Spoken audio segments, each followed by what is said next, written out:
Panamericana. Una producción del Departamento Periodístico de Panamericana en su mejor estilo.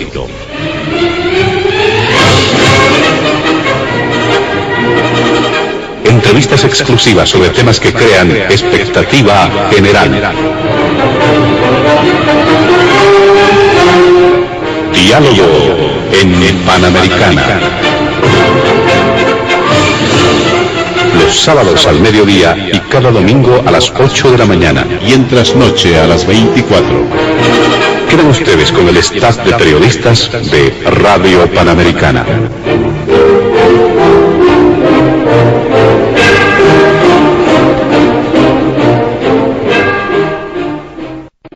¿Qué tal, amigos de todo el país? Bienvenidos a Diálogo en Panamericana.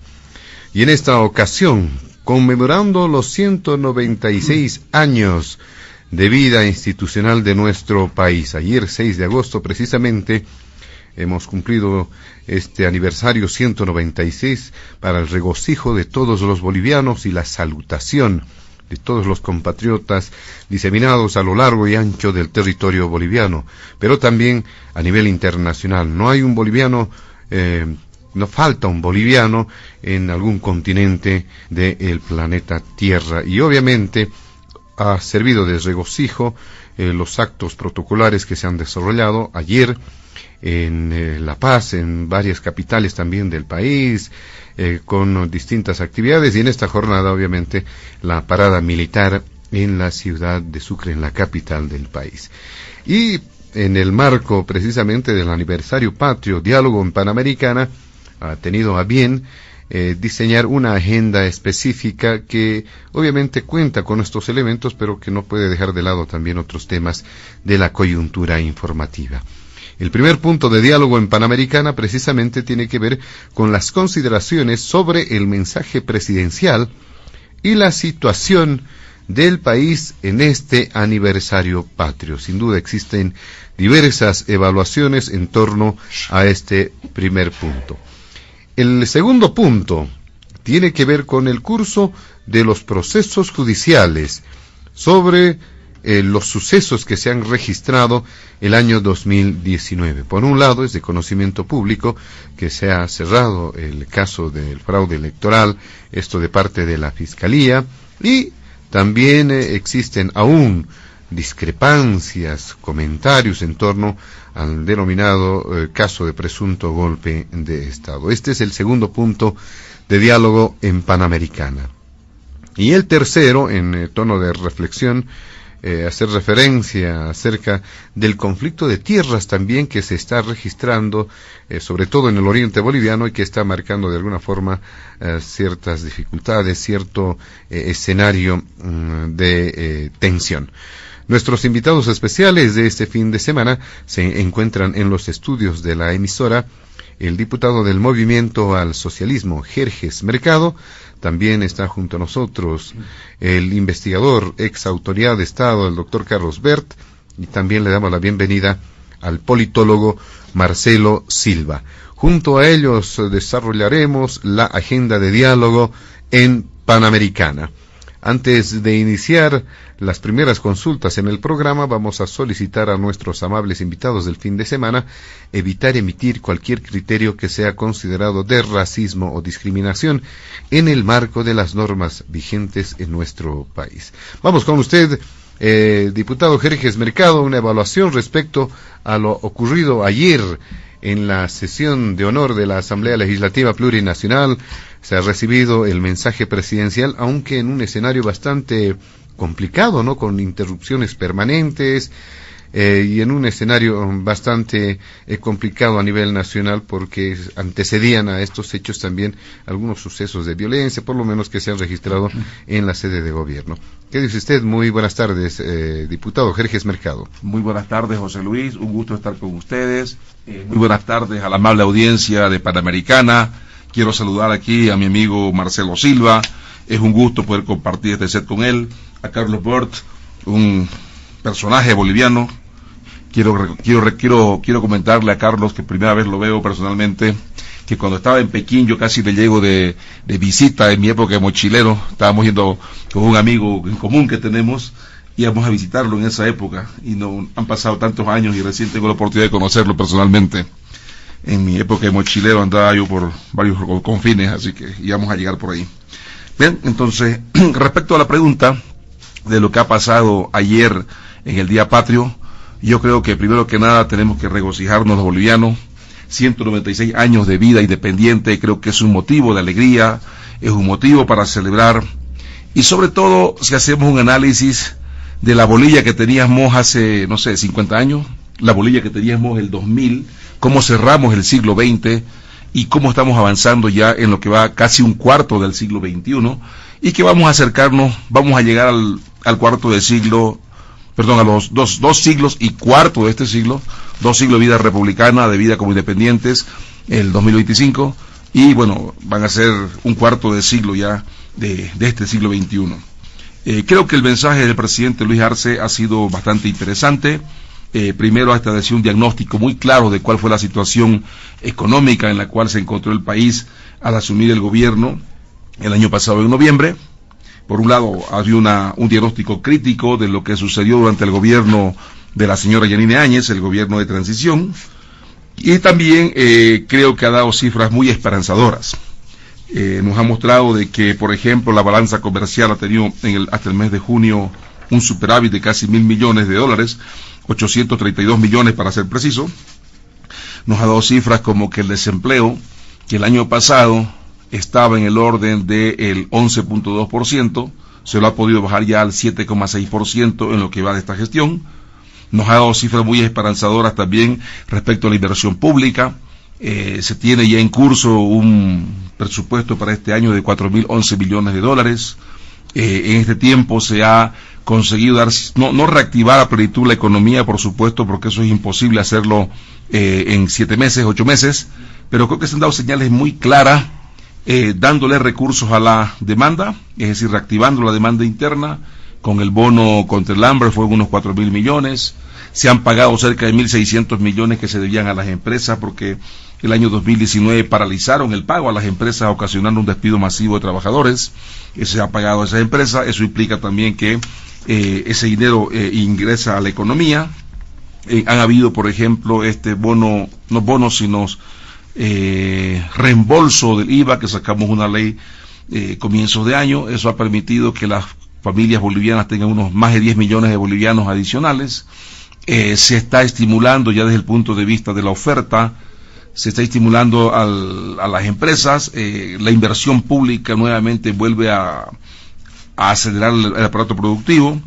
Se han creado 2 fideicomisos, uno de 911 millones para sustitución de importaciones a 0,5%, otro de 150 millones de bolivianos, que está permitiendo también que los empresarios, las empresas puedan acceder a estos recursos. Hay una inversión masiva en distintos segmentos. Recientemente se ha lanzado el programa de pozos, por ejemplo, con 235 millones de bolivianos, un programa de promoción de la producción de piña, banana y otros con 735 millones de bolivianos. Entonces todo eso nos da una cifra bastante esperanzadora. Tenemos en este momento también un crecimiento positivo. El año pasado, en el primer trimestre, habíamos caído en 11.2% aproximadamente. En total caímos en 8.8%, se redujo la economía boliviana en casi 10%, 8.8%, imagínense, para una economía como la nuestra era mucho dinero. En este momento la economía está creciendo. Al primer semestre hemos crecido en 5.2%, y nuestra meta en el presupuesto general de la nación era que cerremos con 4.7%. Varios organismos internacionales nos dan que vamos a pasar el 5%. Por lo tanto, creo que las cifras que nos ha dado coincide con lo que hemos estado haciendo seguimiento, y son cifras esperanzadoras. Yo no digo que estamos solucionando el tema de la pandemia, pero sí tenemos ya millones de pruebas antígenos nasales, PCRs. Todavía no hemos logrado inmunizar al 100% de la población boliviana, pero lo vamos a hacer, y es la promesa del presidente que lanzó ayer también en su mensaje a la nación, y eso está avanzando bien. Desde el punto de vista económico, entonces hay señales claras. Desde el punto de vista de lucha contra la pandemia hay avances bastante sustanciales, y también vemos que si más allá de que hay tensionamientos políticos y sociales, pero no estamos en un nivel de crisis ya como la teníamos al borde de una guerra civil que estuvimos prácticamente, ¿no? Creo que estamos avanzando en la pacificación del país. No puedo dejar de lamentar la actitud de algunos legisladores ayer en el Parlamento, bochornoso por cierto. Eso solamente resta, por supuesto, imagen a la Asamblea Plurinacional. Interrumpían en cada momento sus gritos, con todo el respeto de las personas que venden en los mercados y los voceadores de los minibuses, pero solo comparable a eso era la actitud de algunos parlamentarios de la oposición. Ahora me explico también por qué, entre otras razones, el Parlamento en este momento tiene esta vista o una percepción de la ciudadanía muy baja, comparable solo con la policía e inclusive por debajo de la Policía Nacional.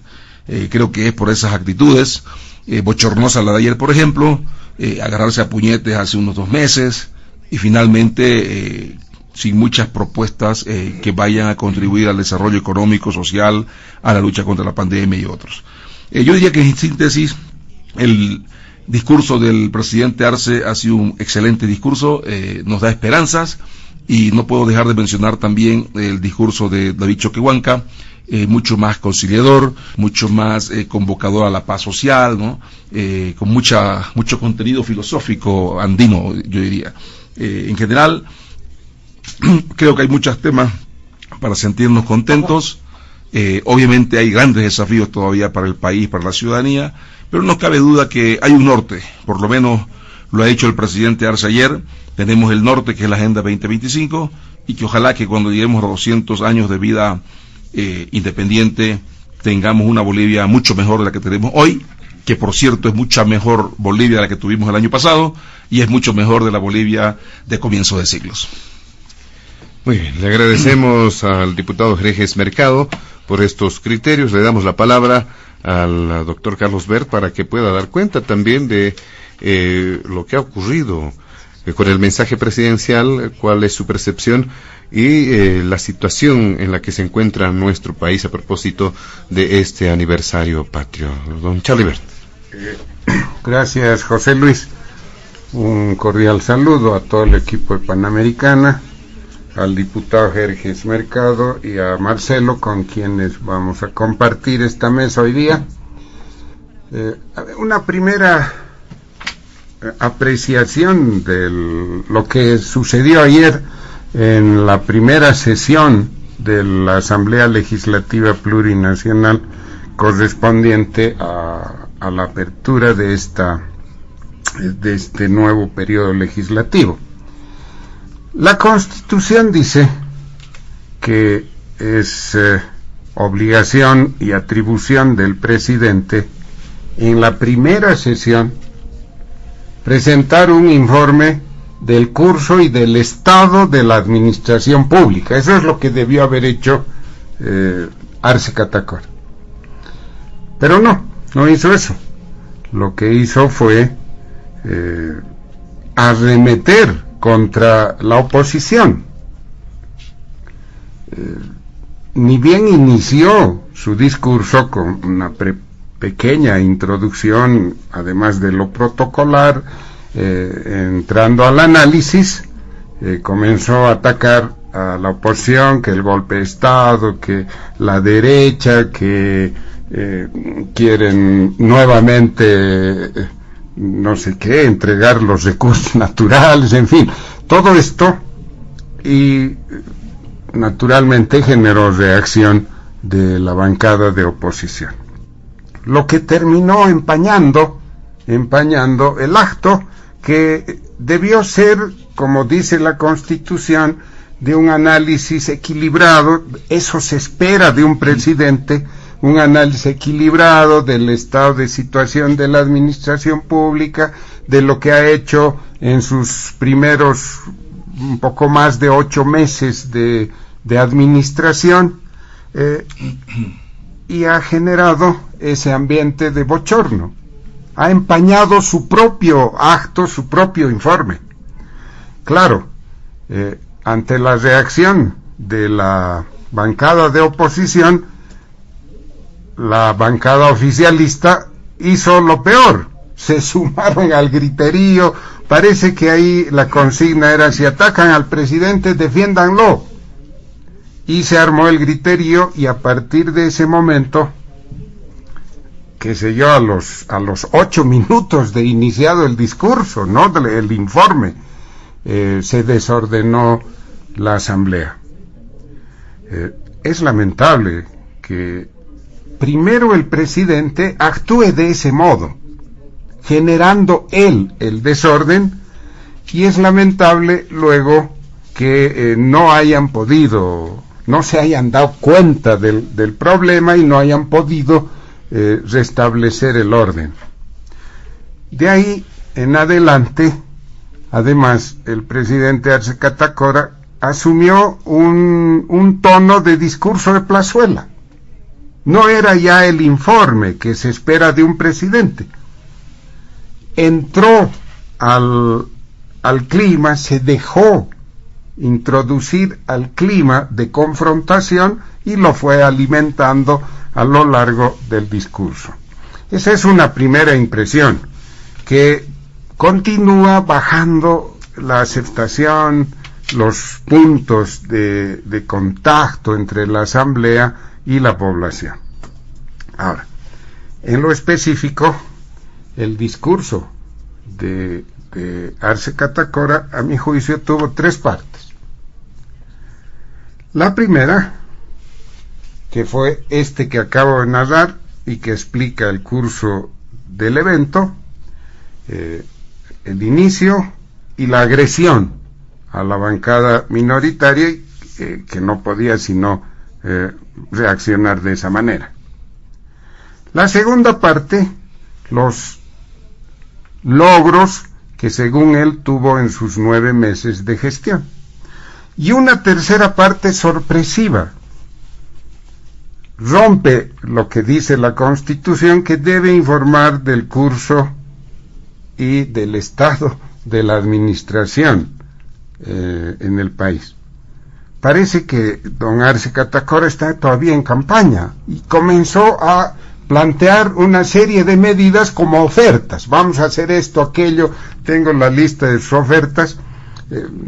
No tiene mucho sentido repetirlas, pero si es necesario en la segunda intervención lo hacemos. Parece que todavía está en campaña. Lo que no hizo en los 9 meses, ahora lo ha presentado como oferta de trabajo. No es ese el sentido del informe que debía presentar. En la segunda parte, que es lo sustancial, ¿cuál la tónica de su presentación? Todos los males del país, la crisis que estamos viviendo en todos los campos, y él remarcaba una y otra vez eso: crisis económica, crisis política, salud, crisis de salud, la educación, todo es resultado de los 11 meses de gobierno de Yanine Áñez. O sea, el mundo se destrozó con Yanine Áñez, y todo lo bueno que él había hecho en los 14 años con Evo Morales, todo eso lo echaron a perder. Esta es una vulgar versión de lo que ha pasado en el país. Es una interpretación antojadiza de la historia de los últimos 15 años, que, por supuesto, nadie cree, ni él mismo, pero parece que está obligado a sostener semejante cosa, ¿no?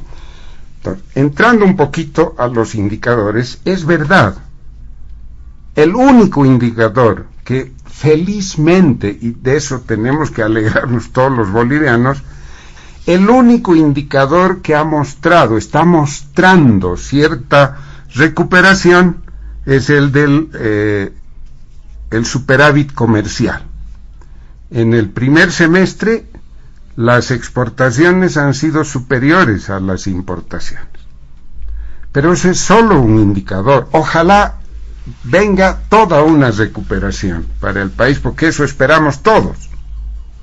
Pero se olvida don Arce Catacora qué pasa con el déficit fiscal, qué pasa con la pérdida de las reservas internacionales netas, obra de su gestión como ministro de Economía.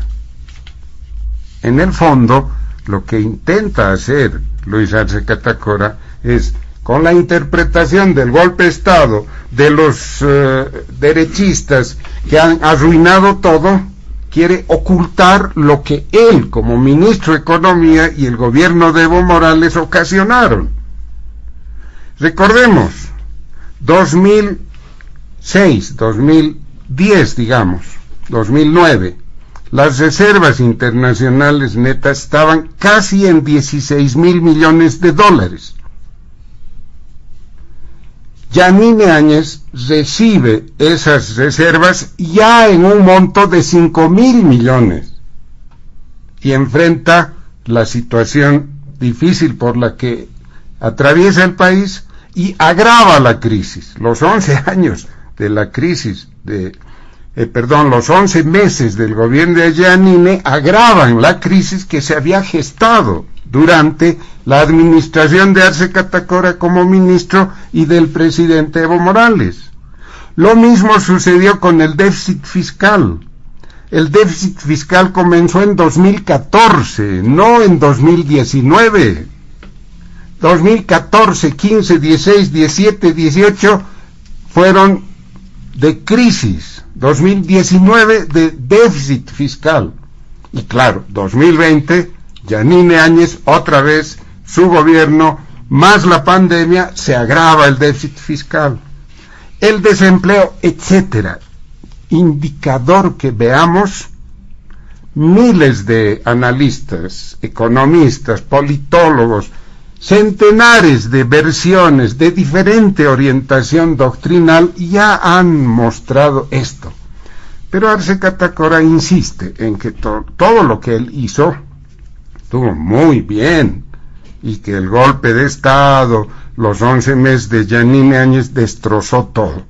Eso no tiene ningún fundamento, dice muy poco del presidente Arce Catacora. Y terminó esta primera intervención con lo siguiente, que es lamentable. El inicio de David Choquehuanca fue otra vez esperanzador, como el año pasado cuando asumieron el mando, ¿no? Esta vez David Choquehuanca hizo gala de un enfoque idealista, pachamamista en extremo, hasta metafísico en su análisis, pero centrando desde esa óptica en la unidad, la coordinación, la complementariedad, y machacaba sobre esto. Bueno, termina su discurso y comienza Arce Catacora como hemos narrado. A los 3 minutos de comenzar su discurso, comienza la confrontación. ¿Qué pasa? ¿No hay coordinación entre ellos? ¿O estos dos discursos están reflejando la situación interna en el MAS? Quizás el diputado Jerx Mercado nos puede informar algo sobre esto, pero yo no tengo información sobre eso. Pero ¿cómo pueden las dos principales autoridades del país diverger tanto? Y a mi juicio, además de que la asamblea cada vez está peor y el propio Arce Catacora disminuye su imagen en el discurso de ayer, creo que David Choquehuanca ha quedado prácticamente al margen de todo, ¿no? Ese es su discurso, desautorizado por Arce Catacora y por supuesto por Evo Morales y su equipo, nos deja ya a un Choquehuanca al margen de todo, ¿no?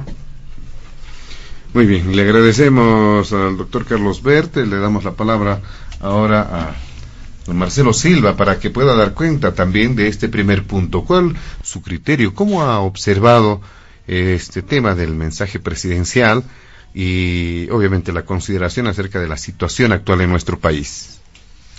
Gracias, José Luis. Un cordial saludo a toda la audiencia de Panamericana, dentro, fuera del país. Por supuesto, un cordial saludo a todos los bolivianos. Hemos pasado un 6 de agosto que indudablemente es una fecha importantísima en la reflexión histórica, pero cada vez más especial porque estamos a 4 años de celebrar el bicentenario, ¿no? Y claro, 200 años siempre marcan la posibilidad de hacer un análisis muy profundo, ¿no? Incluso sintomáticamente, muchos dicen que a los 200 años existe una transformación, o se ven elementos de transformación política. Veremos cómo nos agarra el bicentenario, faltan 4 años para él. También quiero saludar a Jerjes y a Chalibert, por supuesto, gracias por compartir estos momentos de tertulia. Bien, vamos al tema planteado por usted. Me voy a quedar en esto último que mencionaba Chalibert. Creo que esa es la dimensión más importante de la sensación del mensaje ayer, ¿no? Es decir, viene un mensaje del vicepresidente David Choquehuanca, inicia la sesión con un mensaje que yo lo llamaría telúrico, simbólico y espiritual, ¿no? Esa es la dimensión real, ¿no? O sea, reitero, telúrico, simbólico y espiritual, así, o sea, textual, ¿no? Charlie le llama metafísico, yo le llamo espiritual, ¿no? Para hacer algo más concreto, no indulgente, más concreto, porque claro, las reflexiones de David fueron indudablemente espirituales, no terrenales, si ustedes quieren, ¿no? Además, muy alejadas de la realidad y del realismo político, ¿no? Que estoy convencido que él conoce muy bien, ¿no? Muy bien. No le deja, por supuesto, a David Choquehuanca el sentido de seguir siendo el abanderado del ajayu del MAS, ¿no? O sea, ese es el ajayu. Esa fue la idea, ese fue el pilar de inicio del movimiento al socialismo, ¿no? Entonces David creo que se agarra de eso ya no solamente como un elemento de atracción, sino como un elemento de sobrevivencia probablemente política, que sea tal vez ese el único espacio de sobrevivencia política. El recuerdo nostálgico a lo que significa ese grupo de fundadores, ¿no? de ajayu del MAS. Probablemente este discurso también y marque el hecho de que tal vez David Choquehuanca esté quedando aislado, esté quedando solitario. Es decir, ya no tenga el peso, la importancia política real que en algún momento se establecía dentro del movimiento al socialismo, ¿no? Como la posibilidad de estas 3 cabezas que incluso se mencionó, ¿no?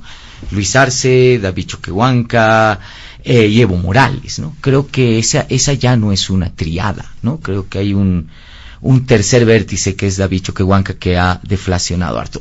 Se dijo que no estuvo en el Congreso reciente incluso, ¿no? Esa es otra de las señales, ¿no? O sea, David Choquehuanca no participó del Congreso del Movimiento al Socialismo, lo hizo Luis Arce, por ejemplo, el presidente. David Choquehuanca no lo hizo. Y esos elementos indudablemente son aquellos que hay que ver, ¿no? Ahora, esto nos lleva a una hipótesis, ¿no? Hay dimensiones realmente tan distintas, ¿no? David Choquehuanca viene y habla de concertación, y Luis Arce viene y te habla de otra dimensión absolutamente distinta. Alguien diría, caramba, están viviendo 2 realidades completamente distintas, ¿no? El presidente y el vicepresidente viven en dimensiones separadas, ¿no? Uno está en una dimensión celestial y el otro está en la dimensión absolutamente terrenal, ¿no? Carnal, desencarnada, si ustedes quieren, de la política. Ahora, hipótesis. Esto es porque indudablemente se reflejan estas fracturas y divisiones internas, o también es una puesta en escena, ¿no? Es una puesta en escena, un poco como el papel del policía bueno y el policía malo, ¿no? El policía bueno viene y te dice, no, yo soy tu amigo, vamos a conversar, vamos a dialogar, ¿no? Y trata de sacarte las cosas de a buenas, ¿no?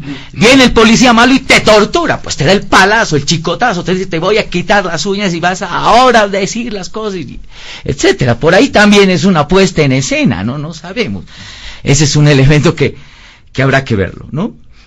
Pero yo me voy a adscribir, si ustedes quieren, a esta primera hipótesis. Pienso que David está quedando solo, ¿no? Está quedando marginado en la estructura política real del movimiento socialismo, y esto ya es casi un manotazo, ¿no? Agarrarse de algo, ¿no? Tengo que tener algo, y es esa dimensión, ¿no? Aquí quiero hacer una pausa, porque indudablemente lo que hay que hablar fundamentalmente es esta triada que entiendo el presidente Arce ha tratado de tocar, y por el contexto creo que se entrampó él mismo, y habrá que ver cuál es el papel y la relación con la bancada. Tuvo que pasarlos muy rápido. Hubo un momento donde el presidente tuvo que leer a 1000 por hora y no se le entendió, ¿no? O sea, tuvo que hacer una lectura bastante rápida de temas realmente importantes: economía, salud y educación, que creo que son la tríada fundamental de la gestión. Evidentemente hay muchas cosas que analizar sobre esto, entendiendo que esto es lo que le interesa a la gente. Muy bien, le agradecemos a don Marcelo Silva. Vamos a realizar obviamente una segunda ronda en este primer punto para establecer algunas puntualizaciones, seguramente algunas reflexiones, algunas respuestas, observaciones en torno a lo que se dijo hasta el momento en la primera ronda. Le damos la palabra al diputado Jerjes Mercado. Gracias José Luis. Quiero solamente dejar claro que el presidente Arce ayer en su mensaje a la nación no empezó atacando a la oposición. Él empezó estableciendo como corresponde, estableciendo un diagnóstico de situación de la economía que se encontró cuando él asumió el gobierno. De ahí parte, y a la bancada opositora en ningún momento se atacó al gobierno nefasto de Yanine Áñez.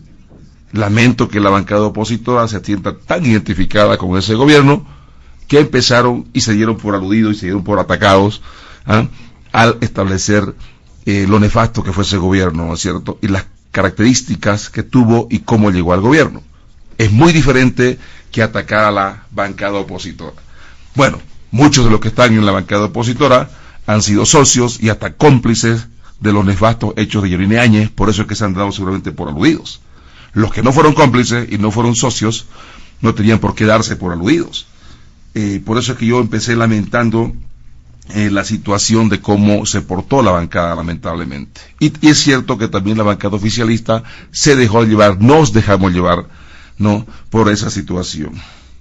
Decía Charlie de que no cumplió con la Constitución de dar un informe. Dio un informe, pero no podía empezar a dar un informe si no establecía en qué condiciones encontró la economía, la situación del país. Entonces, Arce empezó, reitero vuelta, con ese diagnóstico, y ahí empezó a dar el informe, que a mi manera de ver ha sido un informe bastante importante y muy esperanzador desde el punto de vista económico, desde el punto de vista político y social, pero sobre todo desde el punto de vista de la lucha contra la pandemia. Creo que en ese contexto ha sido un informe bastante ampuloso, bastante positivo, porque nos llena de esperanza. Respecto a que hubiera estado intentando él camuflar cosas que supuestamente tienen culpa. Hablaba nuestro colega aquí del SET de que, por ejemplo, dice las reservas internacionales netas es culpa de Arce, la reducción. Bueno, quiero recordarle que cuando Arce agarra el ministerio, las reservas internacionales netas eran de 1.700 millones de dólares. Hubo un pico con el pico de las materias primas que llegamos a 15.000, pero también el mercado internacional y el mundo tuvo una desaceleración. Bolivia no entró en esa desaceleración, pero sí se redujeron las reservas internacionales netas. Aún así, teníamos todavía en 2019 cerca de 7.000 millones de reservas internacionales netas, de las cuales en solamente 11 meses se la redujo sustancialmente, y eso no podía dejar de decirlo Arce. No era que quiera escudarse, pero no podía dejar de decirlo. Hoy estamos en un buen repunte nuevamente desde ese punto de vista. El déficit fiscal, quiero recordarle a Charlie que cuando era sido parlamentario teníamos un déficit fiscal del 6%, hasta el 8% con Juan Tuto Quiroga presidente. Y hay una marcada diferencia entre ese déficit fiscal, el déficit fiscal de Yanine Áñez, que fue cerca del 12%, que era para gasto corriente. El déficit fiscal de los gobiernos neoliberales se utilizaba para pagar sueldos y salarios. El déficit fiscal de la temporada de los 14 años, que fue casi 14 años Lucho Arce presidente, y la actual déficit fiscal que tenemos previsto, no es un solo peso para déficit fiscal, eso es para inversión pública.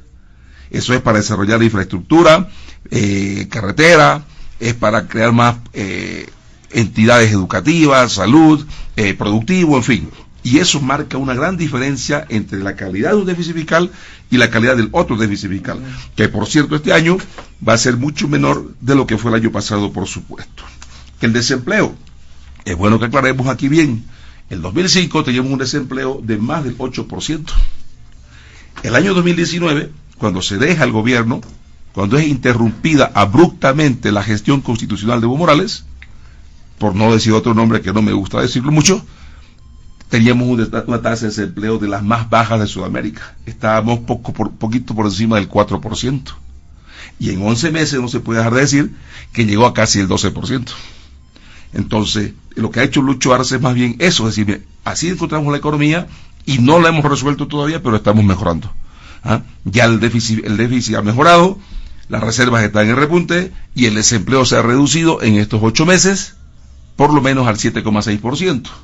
Y la tarea que tenemos, por supuesto, y la comprometimos en la campaña, fue de que íbamos a bajar a los niveles de desarrollo que teníamos ante la interrupción del gobierno constitucional de Evo Morales el año 2019. Ahora, yo veo positivo lo que dice Carlos de que parecía más una oferta electoral. Yo creo que es correcto que se haga un diagnóstico, técnicamente hablando, cómo estaba la economía, cómo está ahora y hacia dónde estamos yendo. Yo creo que eso es lo más esperanzador para Bolivia, cuando Luis Arce empezaba a comentar las cosas que se van a hacer hacia el futuro, ¿ya? Y, por ejemplo, en los próximos días él va a inyectar plata a la economía con el tema de las AFPs. Se va a hacer una devolución a los aportantes de las AFPs, que no lo mencionó él, pero sí sabemos que estamos ya le está en la boca del horno.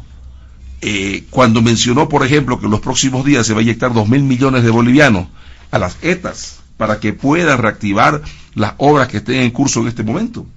Eso no es una oferta política, querido Carlos, eso es lo que se ha planificado hacia adelante para seguir reactivando la economía y volver al crecimiento que tanto necesita Bolivia. Yo creo que todos esos temas, entre otros que él mencionó, el tema, por ejemplo, del plan de hospitales que se va a retomar nuevamente, el tema de mejorar el SUS, que es lo que le interesa a la gente en este momento de la salud, no es una oferta electoral. Esa oferta la hicimos el año 2019 y la estamos planificando cumplir en los próximos meses, como hemos cumplido ya una buena parte de lo que se prometió. En síntesis, yo diría que ha sido un mensaje donde nos esclarece de dónde venimos, dónde estamos y hacia dónde vamos como país desde el punto de vista de la economía, tal vez no estructuralmente, porque ahorita estamos con crisis y lo que hay que resolver es la crisis inmediata y luego veremos lo estructural, que tenemos un norte que también lo mencionó Luis Arce Catacora, que es la Agenda 2025. Sabemos dónde queremos estar cuando cumplamos los 200 años y no cabe duda que vamos a tener una mejor Bolivia que tenemos hoy. Le agradecemos a diputado Jerjes Mercado por concluir y cerrar este primer punto. Don Charlie Bert, si tiene también algunos elementos, puntualizaciones para cerrar este primer punto del programa. Adelante. Sí, 3 puntualizaciones. No es posible que en 2021 sigan viviendo los masistas comparándose con 2005 para atrás, por favor. Ya han pasado 20 años. No pueden seguir en eso.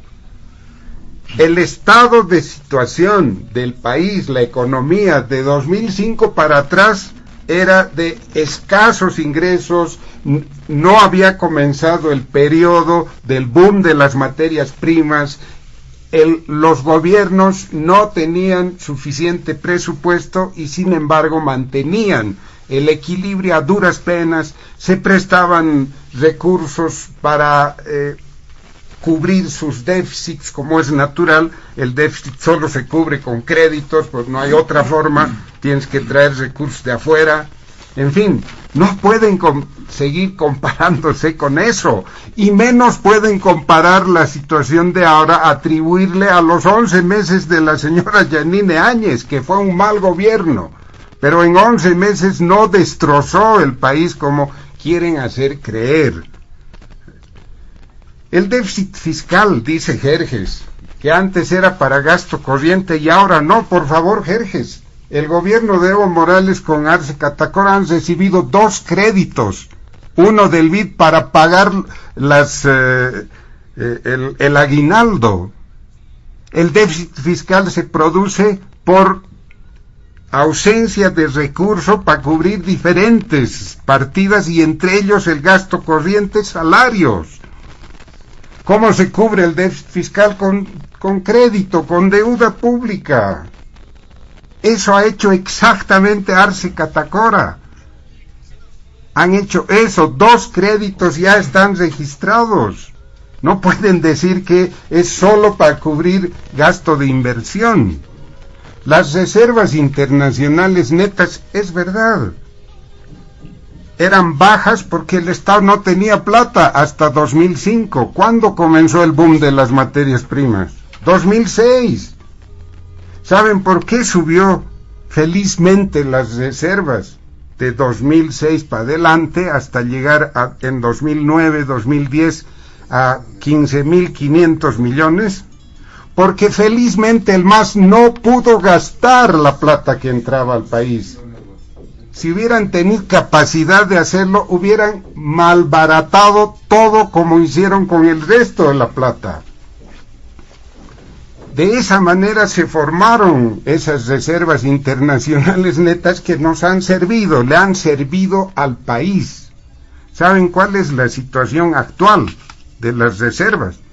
2.700 millones de dólares de reservas internacionales netas. Pero eso no es todo.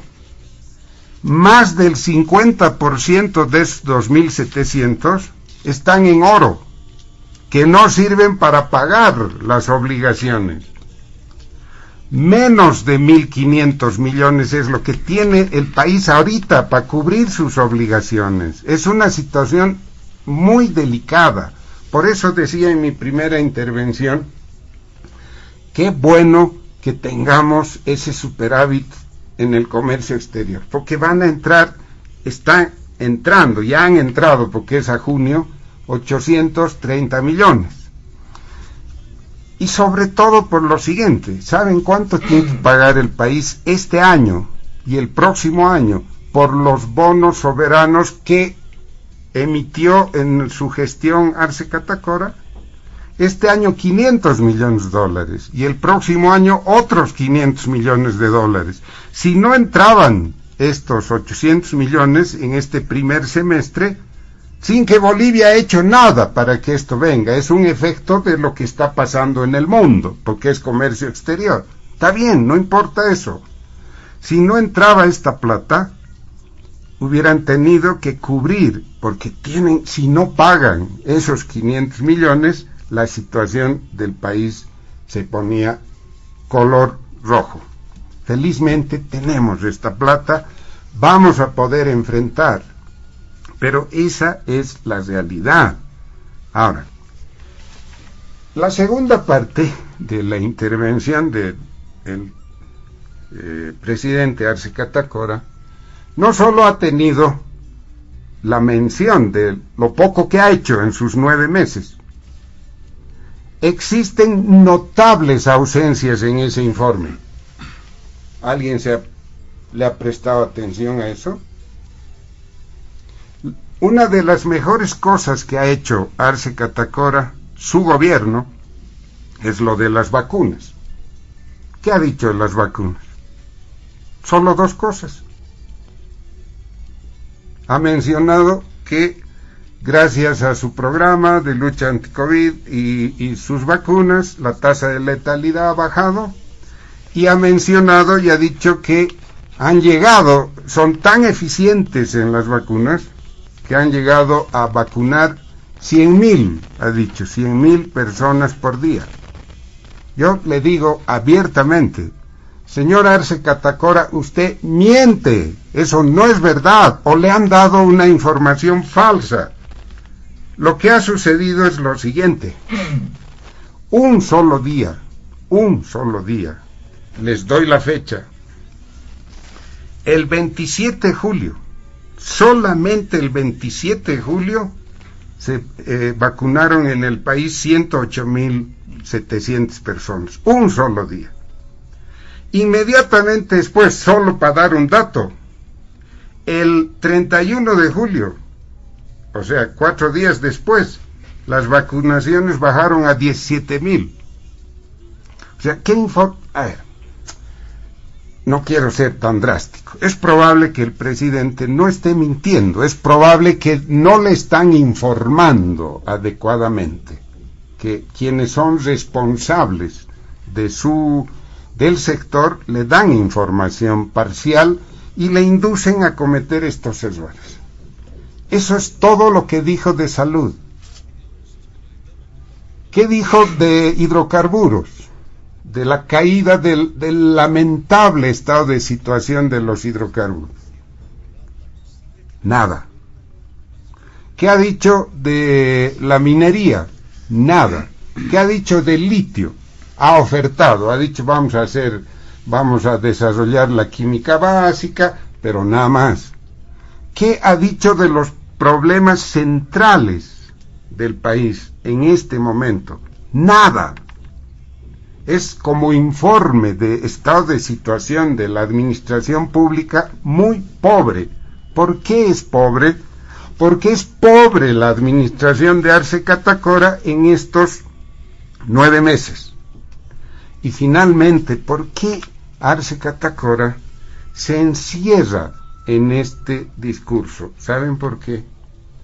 El estado de situación es el siguiente, de acuerdo a todos los indicadores, que el modelo de desarrollo, como se llama, económico, social, comunitario, productivo, ese modelo está agotado. ¿Por qué está agotado? Porque él mismo nos ha dicho durante 14 años que el modelo boliviano funciona en base a la demanda interna y que la demanda interna tiene como pilar la inversión pública, ¿cierto? Ese es el discurso de Arce Catacora, que se ve a sí mismo, aunque nunca lo dice, por lo menos no públicamente, como el mentor, el autor de este modelo. Bien, ese modelo está agotado porque el Tesoro General ya no recibe la misma cantidad de plata que recibía hasta 2014. Si no tiene plata el Tesoro General, no puede sostener la inversión pública, no puede la demanda interna ser el mecanismo impulsor del modelo. Él, que es el autor, se cree el autor del modelo, no tiene capacidad para enfrentar esta realidad, introducir modificaciones a su modelo y dar soluciones al país. Es eso lo que estamos viviendo.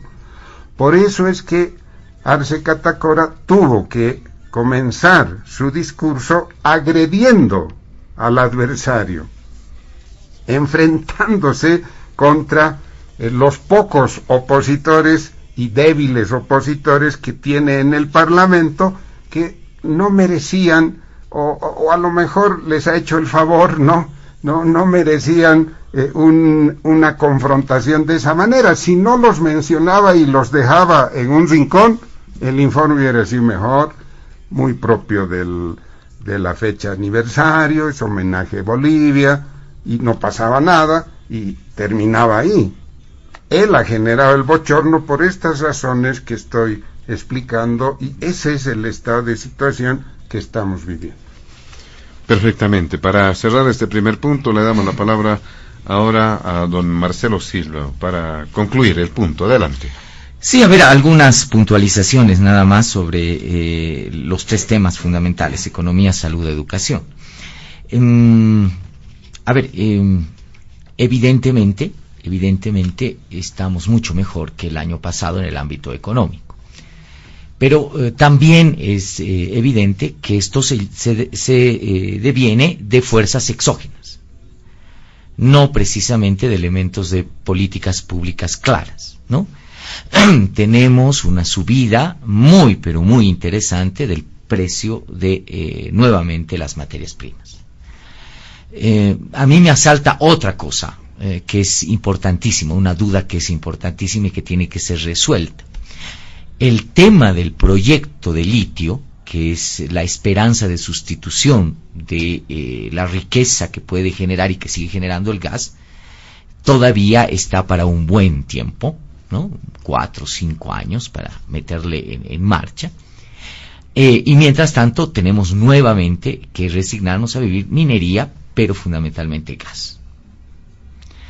Ahora, a mí me preocupa algo, los niveles de producción. Aunque los precios puedan ser altamente beneficiosos y maravillosos, no sé si estamos en condiciones como país ahora de tener una magnitud de producción que ayude, por ejemplo, a un tema de saciar ciertos mercados. Lo hemos vivido hace poquitito con la Argentina, ¿no? La Argentina nos ha hecho un requerimiento de volúmenes mayores de gas por el tema del invierno y todo eso. No hemos tenido esa capacidad de darle a la Argentina, ¿no? O sea, hubiese sido el negocio redondo, ahorita no hubiésemos tenido 800, ¿no? O sea, hubiésemos tenido ¿cuántos, Charlie? Hubiésemos tenido, no sé, 1500 a 1800, imagínate eso, ¿no? Pero claro, no hemos tenido esa capacidad de saciar productivamente las demandas del mercado. Entonces ese es un elemento que a mí me preocupa, porque claro, en este momento la cuestión básica está girando, y esta reactivación de la economía, que es real, es cierta, ¿no? Se debe a los factores exógenos, ¿no? Mercado internacional.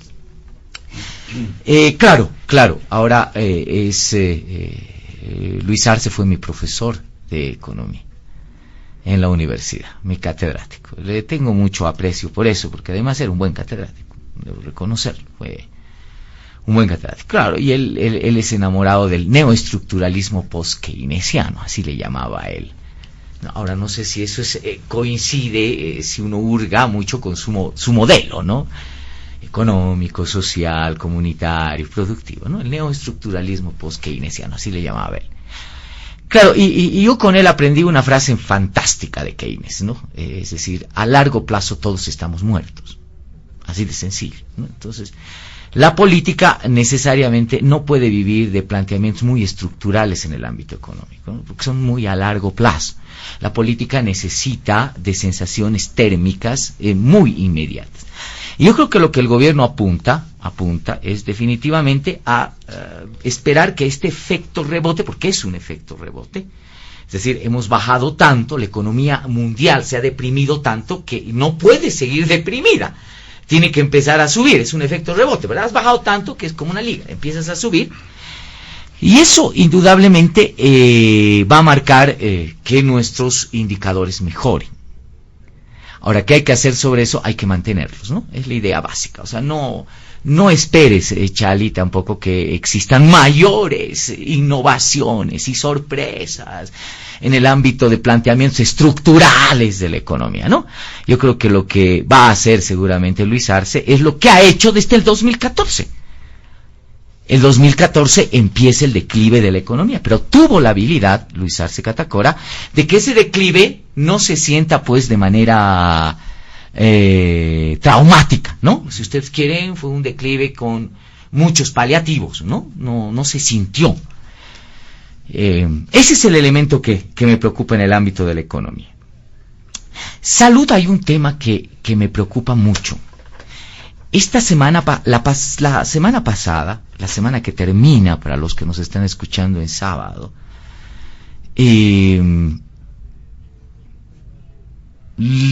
por lo menos 7 países europeos han definido y han decidido como políticas públicas de salud la tercera dosis.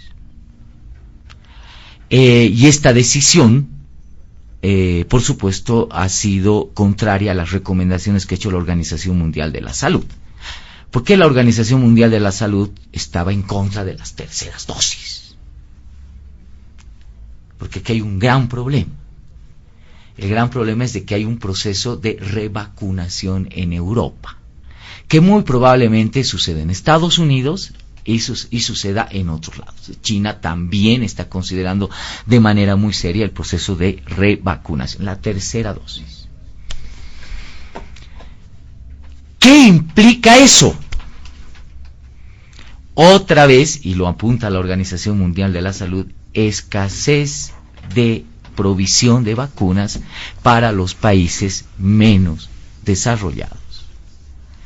Es decir, otra vez el mercado de vacunas va a estar escasísimo y la previsión de la Organización Mundial de la Salud es de que indudablemente van a empezar a faltar vacunas para este lado de los que vivimos y no estamos en el mundo desarrollado. Y eso es la recomendación que he tenido mucha atención en el tweet, además grabado, de Macron, donde él dice: lo siento, primero son los franceses y a mí me interesan los franceses y no puedo aceptar la recomendación de la Organización Mundial de la Salud.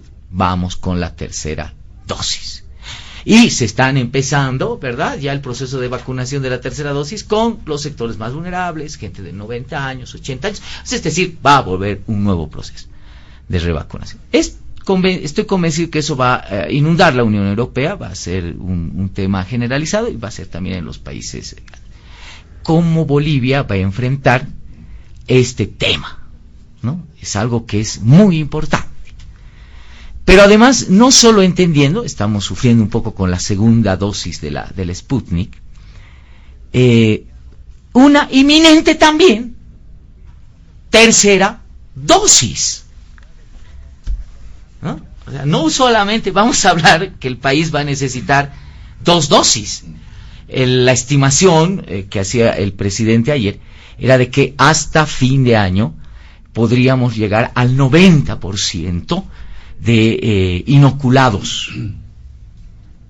Pero en Europa ese 90%, o esas cifras altas que llegaron al 48, 50, 60 en algunos países, pues ahora no le sirve de nada porque la variante Delta ha vuelto a hacer efecto en personas, por ejemplo, de la tercera edad, y hay que volver a vacunarlos, hay que poner una tercera. Y algunos científicos consideran, esto es por supuesto con beneficio de inventario, que ni siquiera va a tener, se va a parar en una tercera dosis.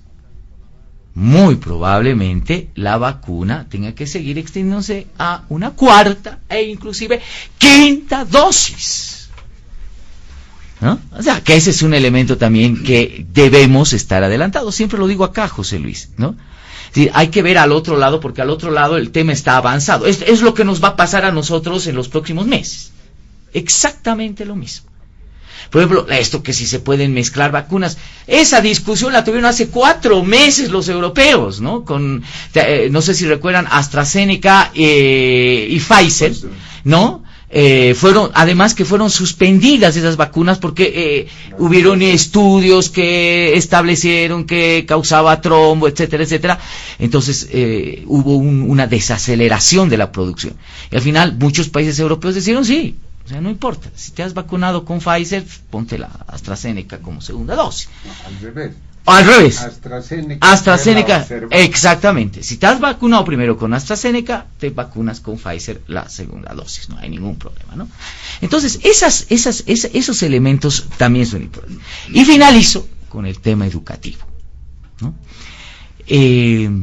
Ahí sí que estamos con algo que se nos avecina y que va a ser una caja de Pandora que va a reventar, y no va a reventar muy pronto, sino vamos a ver los efectos de aquí a 2 o 3 años cuando tengamos una verdadera capacidad de evaluar cuánto ha perjudicado la pandemia al proceso educativo en el país. La mayoría de los países del mundo están empezando a tener planes de reactivación educativa. Eso significa que no es si volvemos a clases, si solamente es presencial, semipresencial, o si vamos a volver a la educación con distancia, de distancia, o vamos a mantener ese tipo de educación. Porque, ojo, no es lo mismo, ¿no? Presencial, semipresencial y educación a distancia, son absolutamente distintas, ¿no? Sino, ¿cómo recuperamos el tiempo perdido? ¿No? Ese es otro elemento también que el país tiene que empezar a afrontar como discusión. Cierro aquí porque evidentemente eso es lo que le interesa a la gente. Muy bien, le agradecemos a don Marcelo Silva. Rápidamente vamos a ingresar al segundo punto de Diálogo en Panamericana, que tiene que ver con el curso de procesos judiciales acerca de los sucesos que se han registrado en el 2019 y el tema del cierre del caso fraude electoral, con algunos criterios de oposición, rechazo a esta situación, y también el caso del golpe de Estado, algo que ha seguido generando una suerte de niveles de confrontación, no solamente desde el ámbito discursivo, sino también con algunos hechos, ¿no? El pasado 5 de agosto, el jueves, hubo, por ejemplo, un suceso que ha llamado la atención en la sede de gobierno por hechos de violencia que se han registrado en el atrio del monobloc central de la Universidad Mayor de San Andrés. Para mencionar un ejemplo, ¿cómo está en esta situación? ¿Qué evaluación tiene? Le realizamos la consulta al diputado Jerjes Mercado. Gracias José Luis. Permítame algunas precisiones previamente de la anterior ronda todavía. No se puede hablar solamente de hoy como quiere aquí nuestro amigo Charlie Bird. Yo empecé por eso contrastando el país de los años 50 a los años 80 y por supuesto finales del siglo y comienzos del siglo. Creo que es la mejor forma, si uno técnicamente quiere ver un proyecto de país o cualquier tipo de proyecto, es ver qué estado se encuentra y cuánto avanzó, ¿no es cierto? Por eso es que contrastamos, y no es por echarle en cara lo mal que hicieron los gobiernos anteriores, que de paso lo hicieron pésimo, por supuesto, ¿no? Lo otro, me parece injusto decir que no hizo nada Lucho Arce en estos 7 meses. Él listado una serie de eventos y medidas políticas políticas públicas que se han llevado adelante, que han reactivado la demanda y que han reactivado la oferta. Y no son solamente por arte y magia, no son cuestiones exógenas las que han ocasionado que haya un repunte de la economía. En realidad son políticas públicas que se han implementado. Obviamente, no se puede pretender que semejante crisis que hemos tenido, comparable solamente a la crisis de 1953, se la resuelva en 7 meses. Dijimos que lo íbamos a hacer en 1 año y medio, 2 años, y estamos seguros que lo vamos a lograr en esa meta. Decía Charlie también de que no lo importante, Luis Arce. O sea, ahorita para el pueblo boliviano lo importante es la salud, y se ha demostrado cuánto se ha hecho por la salud. Para el boliviano común, ¿qué le importa? Le importa la reconstrucción económica, y se han dado cifras bastante alentadoras. Sobre el tema litio, hidrocarburos y minería, que no se lo habló específicamente de pronto, porque en este momento para el boliviano común no es lo más importante. Nosotros los que somos energéticos, cuando guste puedo comentar lo que está haciendo con litio y con hidrocarburos. La semana pasada se ha hecho el lanzamiento, por ejemplo, del plan de exploración agresivo que se tiene. El litio está marchando, estamos reconstruyendo lo que destruyeron nuevamente, porque no se olvide que estaba avanzando el litio y con la crisis del 2019 se paralizó bastante. Y es cíclico, el tema económico, queridos compañeros, es cíclico. Aquí quieren hacer ver como que los 14 años fue boom de las materias primas. No fueron los 14 años. Quiero recordarle que el presupuesto general del Estado, el año 2006, apenas era 46.000 millones de bolivianos. Y los primeros 5 años de Evo Morales fueron con un presupuesto mísero que heredamos todavía de los gobiernos anteriores. Y tuvimos que sobrevivir con eso. Y sin embargo se hicieron grandes cambios estructurales y la inversión pública creció y no hubo déficit fiscal en esa temporada. Después vino el ciclo de las materias primas, que fue a partir del 2010 hasta el 2014. Donde todo el mundo tuvo plata, gobiernos municipales, universidades y por supuesto el gobierno central. Pero sobrevivimos y seguimos avanzando, mejorando los indicadores de vida y de índice de desarrollo, a pesar de que habíamos caído nuevamente en un ciclo negativo en las materias primas. Habían bajado de 2015 hacia adelante. Y el motor, que era la demanda interna, siguió avanzando y seguimos creciendo. Crecimiento, por supuesto, récord. Y se siguió mejorando las condiciones de vida. No lo digo yo, lo dice la OMS. 2005 heredamos, y no le gusta que comparemos, pero es la verdad, hay que compararla. Heredamos que solamente teníamos expectativa de vida de 64 años los bolivianos. En 2019 teníamos una expectativa de vida de 74 años. En solo 14 años, 10 años más de vida se le incrementó a los bolivianos. Esas son políticas públicas adecuadas. Entrando al tema educativo, tiene razón Marcelo cuando dice que es un tema pendiente. Pero podemos contrastar también, el año pasado, solamente en las épocas dictatoriales se cerraba el año escolar, y lo cerraron. Hoy tenemos, y ha informado Lucho de eso, qué porcentaje están pasando clases presenciales, semipresenciales y presenciales. Este año, a pesar de que la ola es mucho mayor, sin embargo nuestros niños están pasando clases. Amerita que hagamos una evaluación, qué tan bueno ha sido. No me cabe duda que no vamos a estar muy bien, pero no hemos perdido, nuestros niños no han perdido lo que perdieron el año pasado. Y habrá que hacer un plan después, post-COVID de repente, de cómo recuperamos lo que no se pudo lograr en mejora educativa en estos 2 años. Que por cierto, nuestra educación, si bien avanzó mucho, sigue siendo una de las peores de América Latina. Hay que reconocer también eso. Ahora, lo que pasa con el tema de los procesos judiciales. Se ha cerrado el caso fraude, era de esperarse que se cierre el caso fraude, porque no tenía pie ni cabeza. Ya a nivel departamental, ¿se acuerdan que llegó el gobierno Yanine Áñez y el amigo de varios, no mío por suerte, Burillo, era juez, era fiscal, era policía, era matón, era todo, ¿no? Y metió preso a todos los vocales electorales, supuestamente porque hubo fraude. Me refiero a los departamentales. Esos vocales electorales departamentales fueron sobreseídos por lo menos hace unos 4 meses o 5 meses atrás ya. ¿Por qué? Porque no se encontraron indicios de que hubieran incurrido en un fraude, que hubieran incurrido en delito. Lo que ha pasado en las últimas 2 semanas, cuando sale el informe de la Universidad de Salamanca, sobre cuya base la Fiscalía General cierra el caso fraude, es una consecuencia lógica de lo que se iba a venir. El 2019 lo que hubo, mis amigos, fue una narrativa, un libreto bien armado, pero armado con anticipación además, con financiamiento externo, con operadores externos, y con sus operadores lacayos del gobierno boliviano, de los políticos locales bolivianos, que manipularon la opinión pública, la sacaron a las calles, con el engaño de que hubo un fraude. Lo que hubo fue una total derrota de Mesa, que no pudo ganar, ni va a poder ganar ninguna elección. La derecha desde el 2005 no ha podido ganar una sola elección gubernamental. ¿Por qué? Porque no hay un proyecto de país, porque la gente sabe que lo hizo terriblemente mal en todo lo que fue la época de la democracia pactada, y lo ha ratificado en estos 11 meses que gobernó, que fue un desastre de gobierno. ¿Qué mejor prueba que ellos mismos incendiaron los tribunales electorales para impedir que sea una buena auditoría? ¿Qué mejor prueba sabemos nosotros los que estamos en estas lides?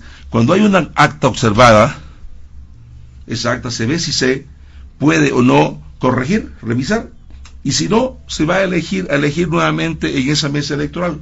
Habían 250 actas electorales observadas, correspondía que se vaya a elección en eso. Pero si quería podían llenarle para mesa en ese momento, igual hubiera perdido con más del 10%. Prueba de ello es que el año pasado, sin Evo, sin el aparato estatal, sin recursos, el pueblo boliviano le plantó 55% de apoyo al MAS. Y hay N estudios que demuestran que no hubo fraude. Por eso es natural, creo que ese caso se cierre. Ahora, algunos dicen que hay persecución política. Yo no creo y no quiero que haya persecución política en Bolivia, porque nosotros hemos sido víctimas de las persecuciones, y eso no es correcto. Pero tampoco es correcto que quienes incurren en delito se queden en la impunidad. Se puede construir paz social solamente cuando se hace justicia. Y hacer justicia es que quien incurrió en delito pague por su cuenta, pague por su delito. Y no me refiero al boliviano común que salió a las calles a protestar. En Santa Cruz no nos dejaban movernos, hasta nos pedían carnet de identidad para cruzar un semáforo. No me refiero a esa gente, pero los que quemaron las ANFRA, los que destruyeron el radio público, los que conspiraron, los que pagaron sobornos a las policías y los militares, esos han incurrido en delito y tienen que pagar por su delito. Y eso no es persecución política, es simplemente justicia. Y yo reitero vuelta, el caso fraude es lo correcto que se haya seguido, es lo correcto que sea cerrado, y por supuesto la oposición siempre va a estar en contra de eso, sobre todo aquellos que fueron artífices intelectuales y materiales de los luctuosos hechos de noviembre y octubre que causaron dolor a bolivianos, decenas de muertos, centenas de heridos, miles de perseguidos y encarcelados injustamente. Obviamente que esos no van a estar contentos, ¿ah?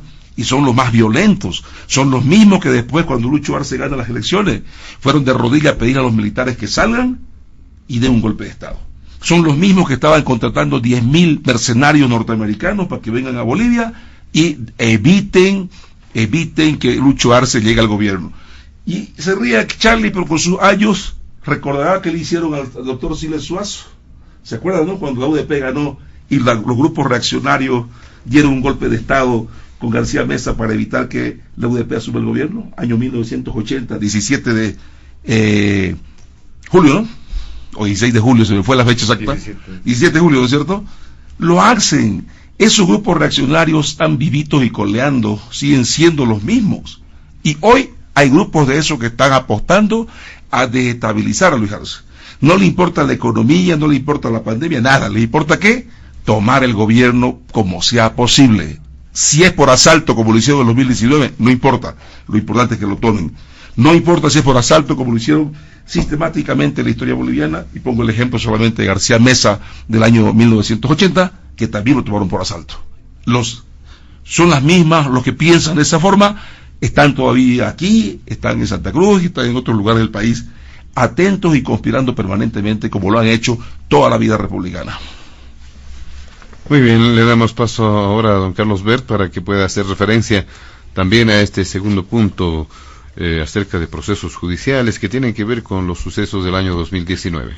Sí, sin embargo, me veo obligado a hacer una cortísima puntualización. Miren, pueden hacer todo el esfuerzo retórico que quieran para demostrar que cuando comenzó la pandemia en Bolivia, y lamentablemente yo he sido y soy uno de los más duros críticos del gobierno de Áñez, del llamado gobierno de transición, pueden hacer el esfuerzo que quieran para demostrar que la infraestructura de salud y el sistema de salud estaban plenos para atender la emergencia. Eso no es cierto. La verdad, y el pueblo boliviano sabe porque hemos soportado pues todo el año de la pandemia, y ya vamos por cuántos meses, 13, 14 meses, ¿no? Lo cierto es que Bolivia no estaba preparada para semejante emergencia sanitaria. No había suficiente infraestructura, no habían insumos, no había personal, no habían intensivistas, etcétera, etcétera. Por favor, todos sabemos eso.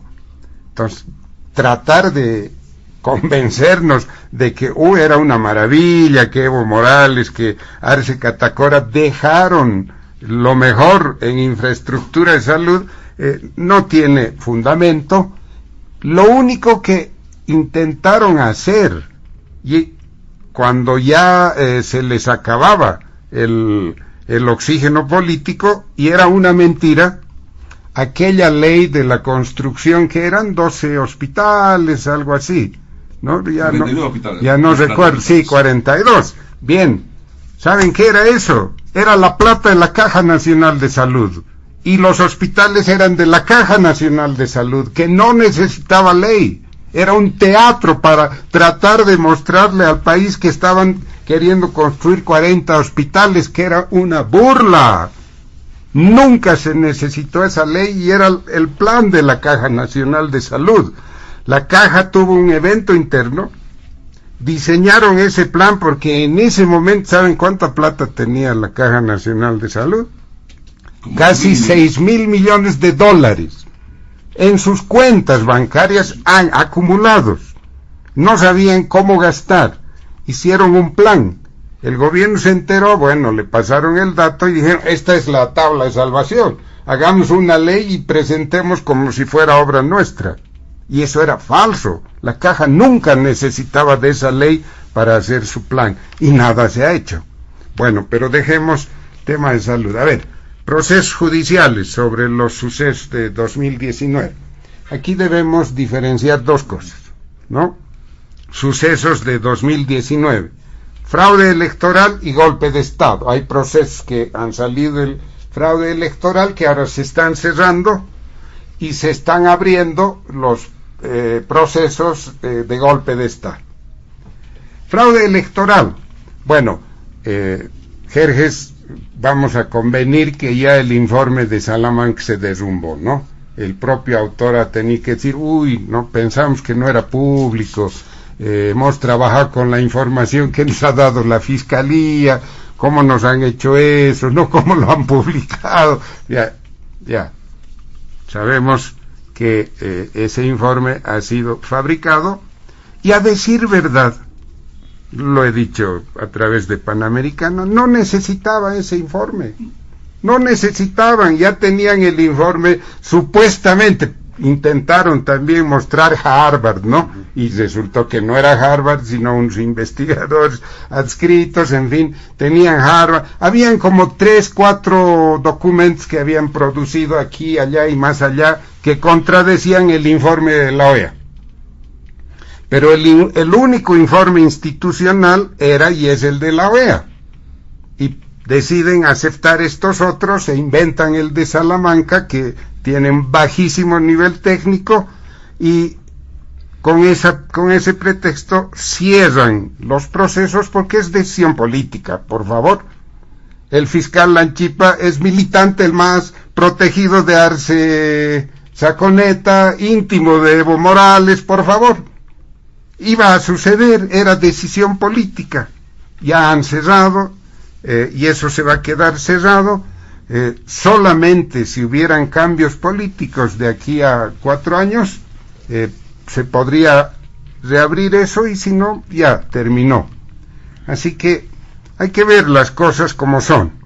Decisión política y listo. Se acabó, dieron libertad a todos, no importa lo que hizo, lo que ordenó Evo Morales y su equipo en 2019 para el cierre del TREP y las consecuencias que sobrevinieron. Los procesos de golpe de Estado. También en Panamericana, en un programa anterior, creo que hice un rápido análisis y puse en duda, y ahora lo voy a tener que repetir, sobre la hipótesis del golpe de Estado. Y me he basado en este análisis brevísimo, no voy a ser tan extenso como la anterior vez, en el estudio del docente boliviano que trabaja en Alemania, ¿no? De Franz Vázquez. A ver, todo golpe de Estado, la tesis principal es que existen casos en el mundo, y lo de Bolivia es uno de los casos, cuya caracterización y estudio ya no es posible de encararse con el concepto de golpe de Estado. Son situaciones anómalas, pero el concepto de golpe de Estado ya no alcanza para estudiar esto. ¿Por qué no alcanza para estudiar esto? Barrios dice, todo golpe de Estado implica ruptura del orden jurídico, total o parcial. En el caso de Bolivia, ha habido una ruptura del orden jurídico, parcial. Es evidente, hay que decirlo, que la asunción de la señora Yanine Áñez ha sido forzada. Como segunda vicepresidenta del Senado, no estaba en la línea de sucesión. Fue forzada. Asumió la presidencia del Senado entre ¿qué? 5 senadores, creo, 6 senadores, ¿no? Y no les dejaron entrar a los del MAS. Entonces, no fue nunca legalmente designada presidenta del Senado para que entre a la línea sucesoria. Violaron, o sea, se violó un orden jurídico parcial para forzar la sucesión. Listo. Pero, además, ese hecho estaba precedido de otra violación del orden jurídico, lo que pasó en el fraude electoral, el parar el TREP, la presencia del tercer servidor, no, todo lo que sabemos. O sea, aquí hubieron estas dos violaciones del orden jurídico y se genera una situación anómala, que se resuelve políticamente, como sucedió con ese gobierno transitorio, con el Parlamento abierto, con 2/3 del MAS, con una ley aprobada por los masistas que anulan las elecciones, etcétera, etcétera. Bien, evidentemente la tesis del golpe de Estado no alcanza a describir y a entender esto, pero además nos preguntemos 3 cosas. Todo golpe de Estado debe tener un autor. Deben hacer uso de una táctica determinada y deben cumplirse algunos objetivos. ¿Cuál fue el autor? Los militares, el alto mando de Evo Morales, ese alto mando que la noche en que Yanine asume el gobierno renuncia. ¿Quién hace golpe de Estado para renunciar a su mando militar? Yanine Áñez. Yanine estaba en Trinidad. Ahora sabemos, por todo lo que se ha hecho público, que de la reunión de la Católica le llaman por teléfono y le dicen: oiga, señora, ¿usted estaría dispuesta a ver a quién le preguntan? Pero por supuesto que sí, ¿no es cierto? Ella no estaba en ningún plan, ¿ya? No había nada de parte de ella, estaba haciendo su vida en Trinidad. Las pititas, los que bloqueaban con pititas, ojo que el nombre pititas lo puso Evo Morales, ¿no? ¿Se acuerdan? Él popularizó eso. ¿Quién fue el autor del golpe? No hubo un autor, fueron hechos políticos que terminaron con la renuncia de Evo Morales, se crea el vacío, etcétera, etcétera, y sale la solución. Táctica, ¿cuál fue la táctica? ¿Qué hicieron? Un motín militar, el motín policial tenía como objetivo la renuncia de Evo Morales, le pedían la renuncia, no, ellos estaban detrás de sus demandas institucionales, y no es la primera vez que hicieron eso. Los policías suelen hacer eso cuando hay crisis y saben su importancia y consiguen sus conquistas. ¿Cuál era la táctica? La única táctica, bloquear las esquinas de las capitales con pititas. ¿Y el objetivo cuál fue? ¿Tomaron el palacio? ¿Tomaron carreteras? ¿Qué hicieron? No hay nada de eso. No hubo golpe de Estado. Hubo una situación política extremadamente compleja, extraordinaria, que se agravó con la decisión de Evo Morales de renunciar y su plan de precipitar un vacío y esperar volver en los hombros de sus militantes como El Salvador, y todo fracasó. Eso es lo que sucedió.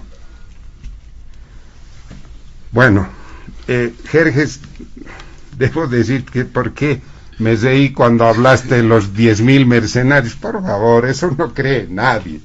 No cree nadie. Esa es una historia que se han inventado. ¿Cómo era? En Estados Unidos iban a traer 10,000, estaban haciendo gestión para traer 10,000 mercenarios. Por favor, eso en Bolivia no tiene asidero ni iba a suceder jamás, ¿no es cierto? La otra historia que ya se ha enfriado, al menos la del contrabando argentino de armas. Felizmente también en un programa aquí ya explicamos que en realidad es una movida argentina, es un problema interno en la Argentina del gobierno de Fernández contra lo que queda del equipo de Macri, y las autoridades bolivianas se dejan utilizar de la peor manera, ¿no es cierto? No ha habido nada de eso. Ha sido una situación extraordinaria en el país, una crisis de proporciones, y el pueblo boliviano acepta estas salidas, rompiendo normativas, rompiendo cosas para evitar los conflictos. Muchas veces ha sucedido eso en el país, muchas veces. Y los últimos hechos destacables, lo de Yanine Áñez y la Constitución, ¿se acuerdan? ¿La Constitución de dónde salió? Salió del Parlamento. No debió nunca salir del Parlamento, debió salir de la Asamblea Constituyente, pero Era tan grave la crisis que el pueblo aceptó la solución y con su voto legalizó la Constitución en el referéndum. Eso es lo que pasó. Y termino con lo siguiente. A ver, miren, otra vez, yo no soy defensor del gobierno de Yanine Áñez, oiga, pero lo que están haciendo con ella ya no tiene nombre, por favor.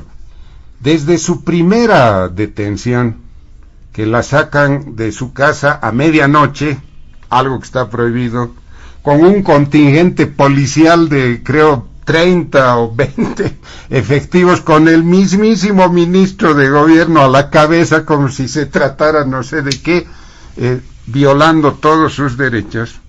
Le inician un juicio por, ¿cómo era?, terrorismo, sedición y conspiración, más a las 2-3 semanas el procurador y alguien más, no recuerdo, amplían la causa por resoluciones contrarias a la Constitución y las leyes y por incumplimiento de deberes. En el marco de ese proceso le dan detención preventiva 6 meses. No avanza en el juicio, la acumulación, porque todavía no es juicio, es investigación en la Fiscalía. No logran avanzar en los 6 meses. Se aproxima, debería salir en estos días doña Yanine de la cárcel. No encuentran otro mecanismo de hacer lo siguiente: dividen el proceso, sacan lo que había pedido el procurador, es decir, resoluciones contrarias a la Constitución y la ley y incumplimiento de deberes, abren otro juicio y en ese juicio le dan otros 6 meses. Por favor, eso es venganza.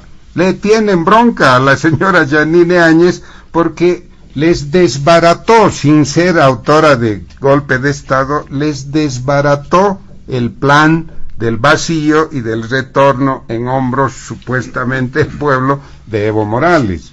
Eso están haciendo.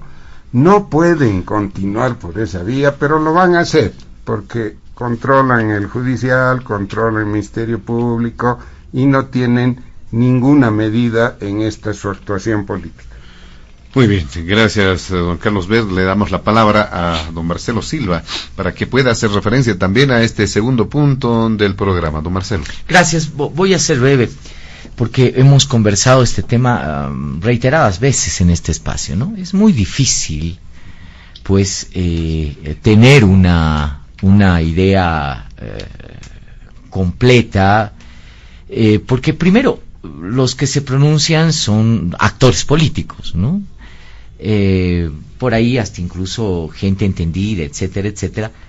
Y el gran problema de las versiones es de que son completamente sesgadas, ¿no?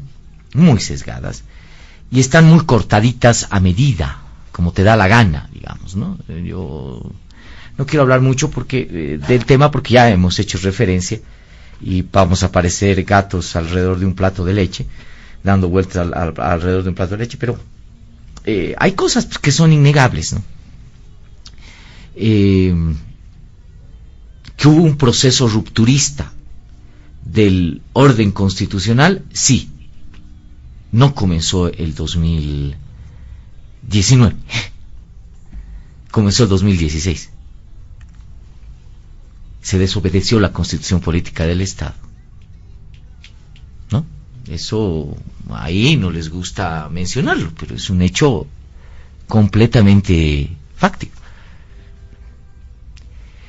Y el país desconoció algo todavía peor como hechos políticos, ¿no? Desconoció el voto popular, la voluntad popular, que en la Constitución Política del Estado está consagrada como el pilar fundamental de la legitimidad, ¿no? Entonces, ahí está. Pero tampoco se puede desconocer, pues, ¿no?, que lo que sucedió después evidentemente estaba libreteado. Y por declaración propia de los actores, no es por invento del gobierno, ni de los jueces, ni de los fiscales, ¿no? Señor Camacho, N veces ha dado el tweet, mi papá ha ido a hablar, meses antes. No, claro, ¿no? Ha ido a hablar, ha hablado con jefes militares, con policías, ¿no? Y es más, todavía ha dicho con dirigentes sociales, creo en algún tuit, ¿no? Voy a revisarlo, ¿no? O sea, su papá pues, ha sido el que ha libretado, estaba planificado, ¿no? Y luego, por supuesto, tampoco se puede desconocer el carácter, pues, autoritario que tuvo la gestión Áñez, ¿no? Sin causa, sin motivo, hizo una utilización de la justicia, persiguiendo, ¿no? A gente del MAS, solamente porque era gente del MAS, así de simple, ¿no? Y ha metido procesos a diestra y siniestra y juicio, porque eres masista, te voy a meter juicio, listo, ¿verdad? No hay más elementos, ahí está, ¿verdad? Y tenías ahí una especie de Rasputín del régimen, ¿verdad? Murillo, ¿no? Que, ¿verdad? Vociferaba, entonces son realidades. Y el gran problema de los liderazgos políticos ahí, entre comillas, de oposición, que no censuraron eso, se callaron, no omitieron. Pero tampoco luego se puede evitar mencionar que el Congreso, la Asamblea Legislativa del Movimiento Socialismo, avaló pues el proceso político, o sea, es decir, es una confusión de aquellas, ¿verdad? Entonces, claro, ante esta confusión, esta correlación de hechos, que son altamente, cada uno agarra la parte que le conviene, ¿no? Ese es el tema. Entonces, cuando tienes estos hechos, además, procesos de confusión muy, muy fuertes, supuestamente tiene que haber una instancia que te diga, bueno, esto es lo que realmente pasó, ¿no? Aquí ni los Montesco ni los Capuleto son los que tienen la razón. Esto es lo que realmente pasó. Esa instancia es la justicia, o debería ser llamada la justicia. El gran problema que tenemos, y ahí está la madre del cordero, es que si la justicia es creíble para poder darnos ese veredicto en el cual digamos, sí, señores, esto es lo que sucedió.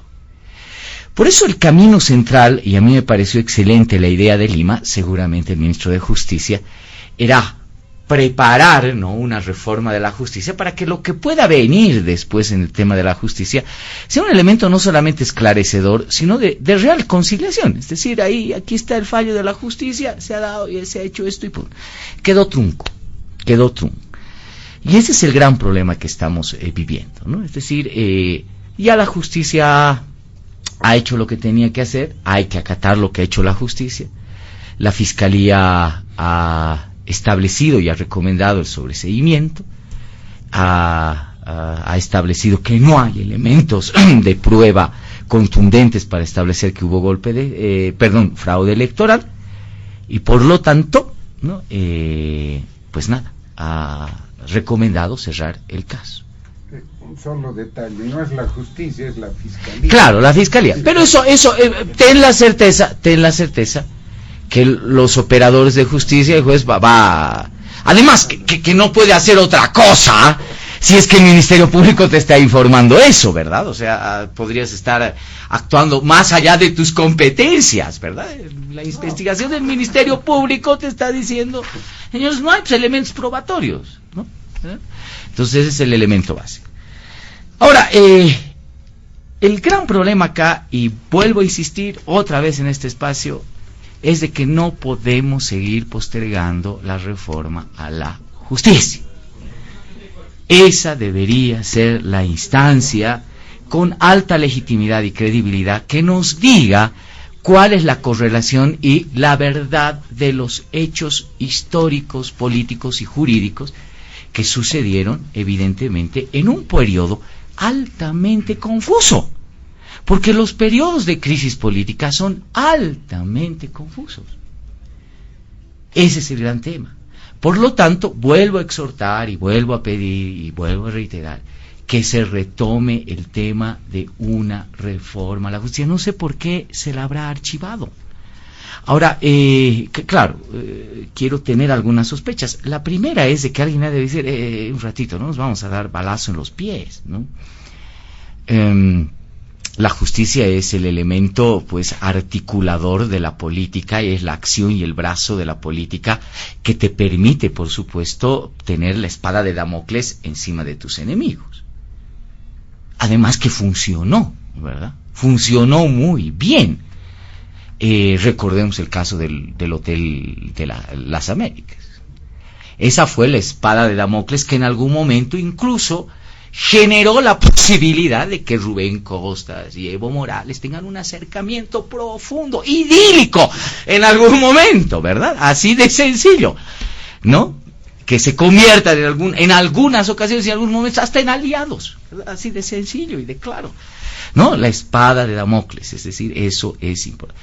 Creo que ese papel de la justicia tiene que terminar y tiene que convertirse en el espacio institucional donde podamos establecer con mucha claridad y nitidez qué es lo que ha pasado. Pero hay otro detalle y con esto cierro. Me sigue preocupando lo de Sencata, Sacaba, Guayani. No hay todavía una luz para encontrar de manera nítida y de manera política, además, ahí está el juicio de responsabilidades, una salida que realmente esclarezca ahí sí algo que es muy, pero muy importante y primordial: la pérdida de la vida de seres humanos que fueron asesinados. Esa idea básica de que ese cuentito también, ¿no? Parte de las narrativas que se han disparado por la espalda entre ellos mismos y se han perforado, ¿verdad? Es tan lo de la narrativa como lo que puede hacer otra cosa, ¿no? Por eso, creo que eso es importantísimo. Insisto que la justicia debe ser esa instancia. No la es, lamentablemente, hoy día. Muy bien, vamos rápidamente al último punto de diálogo en Panamericana, y por la premura del tiempo vamos a solicitar a nuestros amables invitados hacer uso de la palabra por lo menos a 8 minutos. Es bastante holgado incluso para considerar un tema también que no se le estuvo dando mucha importancia, pero que en realidad al parecer puede generar incluso otro escenario de conflicto. ¿Cuál es el tema de tierras a raíz de algunos sucesos que se vienen registrando en el oriente boliviano, sobre todo en el departamento de Santa Cruz? Iniciamos con usted, diputado Jerjes Mercado. Gracias, José Luis, gracias. Previamente, permítame coincidir con Charlie de que no estaba preparada Bolivia para afrontar la pandemia, y que yo sepa no había un solo país en el mundo que esté preparado para afrontar la pandemia. Pero también puedo decir lo siguiente: gracias a Dios que la pandemia vino en 2020 y no el 2005, 2004, 2003, porque le acabo de recordar cuánto era el presupuesto de la nación cuando usted era diputado y era un actor político destacado, y quiero recordarle cuánto era el presupuesto de salud: 3.000 millones de bolivianos. Cuando llega la pandemia el 2020, el presupuesto de salud era 21.000 millones de bolivianos, 7 veces más, y eso no me cabe duda que implica que el país está en mejores condiciones para afrontar la pandemia el 2020 que el 2005, 2004 y hacia ahora. La cantidad de médicos, la cantidad de unidades de terapia intensiva, la cantidad de postas sanitarias era mucho mayor, a pesar de que varios de los actores políticos de oposición de entonces y de hoy torpedearon ese plan de hospitales, porque no importa finalmente de dónde venía la plata, lo importante era que se haga el plan de hospitales, porque se iba a servirle a la gente, en vez de que tenga esa plata guardada, que coincido que estaba entre 6.000 y 8.000 millones, guardados por incapacidad de gestión, plata de los bolivianos, de los asegurados, es cierto, pero también había una gran inversión pública que se hizo en hospitales, también se hizo hospitales, se hizo postas sanitarias en todos los ricos del país. Los mismos también torpedearon el SUS, que si no fuera el SUS, la pandemia nos hubiera agarrado realmente en calzoncillos. Entonces también aquí esos elementos hay que decirlo. Estábamos en mucho mejores condiciones por todo lo que se hizo en ese periodo. Nos dice que Lanchipa es íntimo amigo del MAS. Quiero recordarle que Lanchipa y los fiscales que están ahí son los mismos que nos persiguieron cuando llegó Yanine Áñez al gobierno. Quien le habla ha sido procesado por el simple hecho de que tenía un programa donde decía la verdad y le hacía oposición a Yanine Áñez. Proceso que nunca en mi vida he tenido. En mi vida no he tenido un solo proceso y lo tuve en ese momento, que no puedo cerrarlo hasta ahorita, por cierto, que porque sigue su curso. Entonces, Valoro también el hecho de que ambos panelistas reconocen que el año 2019 una ruptura institucional, una ruptura constitucional, se rompió la constitución política del Estado. Yanine Áñez llegó al gobierno sin saber leer ni escribir. No le correspondía en ningún momento ser la presidenta del Estado, lo ha dicho mejor que yo, no lo voy a repetir, ya lo dijo aquí Charlie, y para qué voy a repetirlo. Ahora, en lo que no coincido es en que dice que no había una táctica. Señores, la conspiración para tumbar al gobierno del MAS venía de hace mucho tiempo atrás. Y además se ha demostrado que había plata externa que entró con la hija de Trump aquí por la Argentina. Los mismos actores han dicho, mi padre cerró con los militares, cerró con los policías. No es secreto que miles de jóvenes fueron capacitados por ONG norteamericana, por la NET fundamentalmente, que sistemáticamente estuvo trabajando con los jóvenes y preparándolos para ese escenario. Dice Charlie, no hay una táctica, claro que la había una táctica. ¿Cuál era? Primero, fue un golpe blando, era ablandamiento del gobierno nacional, crear la crisis. Se inventaron el libreto de que había un fraude. Camacho fue tan torpe, por no decir otra cosa, que un día en un cabildo ahí en el Cristo dijo que no iba a aceptar ninguna victoria del MAS y que iba a convocar un gran cabildo para nominar al presidente del Estado plurinacional a los pies de Cristo Redentor en una asamblea multitudinaria. No me acuerdo que la constitución política del Estado hable de eso. Y que los principales actores políticos estaban ahí. Estaba Mesa, estaba Tuto. Ellos son los autores. Ustedes dicen no hay autores. Sí los hay. Sí los hay. Ellos fueron los que inventaron la narrativa y el libreto. El papá del otro fue el que cerró con los militares y los policías.